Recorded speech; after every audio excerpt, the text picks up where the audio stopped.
இது என்ன அப்படின்னா உணர்த்துறது. பரமேஸ்வரனை தரிசனம் பண்ணால் சந்திரமௌலீஸ்வரன் நம்ம தரிசனம் பண்ணுறோம். பரமேஸ்வரனை தரிசனம் பண்ணிட்டோம்னா அவனுடைய 1000 நாமம் நம்ம ஒரு சிவநாமத்துக்குள்ளே 1000 நாமமும் அடங்கும். ஆனால் 1000 நாமம் எதை கொடுக்கும் அப்படின்னா பிறர்க்கரிய பலனை கொடுக்கும்.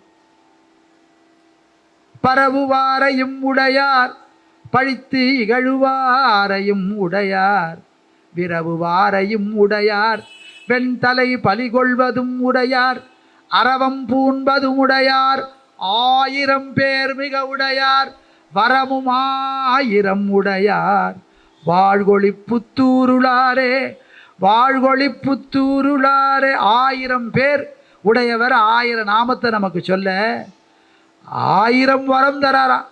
ராமபிரான் ஒரு வரத்துக்காக தான் பிரார்த்தனை பண்ணுறார். இந்த பரமேஸ்வரன் அந்த வாழ்கொழி புத்தூர் அப்படிங்கிற க்ஷேத்திரத்தில் இருக்கிற திருவாலப்புத்தூர் அந்த க்ஷேத்திரத்தில் இருக்கிற எம்பெருமான் 1000 வரம் தர்றதுக்கு தயாராக இருக்கார்.